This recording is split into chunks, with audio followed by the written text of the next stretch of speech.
So, what do you make of what you've heard so far?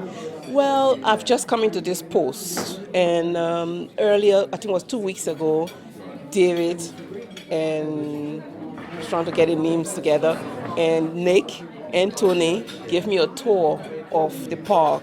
I mean, they are friends of the park, so obviously they wanted to, introduce me to the park, which was very useful. And so then they also invited me to this event. It's all new to me, but I'm here to listen and to take any concerns back to the officers and try to discuss with them and find out what's going on, because I'm there to represent the people, and then maybe discuss with the officers and see how I can get their concerns across. I can see that from listening to this today, my main concern is that they are going ahead with all of these plans, and I'm not sure that they've got the council's involvement. And so that's my main concern, because I think they spend a lot of money, a lot of time and effort in all of these plans. And I think they should start with the council's involvement and see, so that they're not just wasting their money, basically. Yeah. What do you make of the plans? I don't know. And it's something that I need to study, I need to understand. I need to understand what Merton Council view is about it. And as I said, because I'm new to the post, I really don't know. My main concern really is to get more people using the parks, not just this park, but all the parks. And just as people have said previously, it's good for health, it's good for sports, leisure, it's all around good. But you need to be able to do it in a way that more people will be able to come to it, and not actually, separating and preventing people, wherever. But I need to study the plans. Well, I won't be studying it, but I need to understand what they're trying to achieve. And there's some of the things that they've said that, for example, Merton Council is trying to, destroy the cafe, and Merton Council is not providing reports and all like that.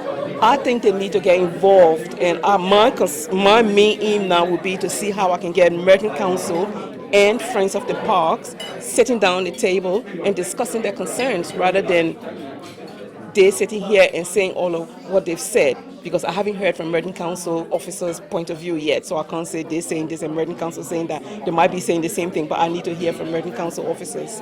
Does it concern you that people here are kind of putting across that they're not really getting much support from the council, and they've tried to talk to them, but they're just getting flattened down? I am concerned, but I'm just wondering what effort they've made. I don't know, and that's what I need to find out. I wonder what effort they've made. I know my predecessor, was very good in his role, but I don't know whether whether he was made aware of all of these concerns that I'm made aware of. And I'm just wondering, because when I got into post, on the same day I received an email from Nick and an invitation to come. So I'm just wondering whether they invited my predecessor or not, because he's quite good and he would have actually done his best. My main concern would be to actually get them talking, because I think that will be able to understand. They will be able to understand each other. They will be able to put their questions across and then get the response. They need to work together. You can't work in isolation. You can't do a big project like this and work in isolation. And so I think, because I'm new to the role, I can't say very much, but I want to go back to the office and speak to officers and try to bridge some of the gap and try to clarify some of some of the things they've said here today. Are you impressed with the passion that people are showing for this project? Absolutely. The people are very passionate about it. And when I came on the tour with Nick and Dave and Tony, I was just really impressed that, people are so, number one, it's a very good asset, lovely park, but then residents are so passionate about it. And, that helps a lot. And even here today, for people to give up their time to come here and listen to everything they've heard, and also asking questions, and you can feel it. I'm very pleased. It makes my job easier.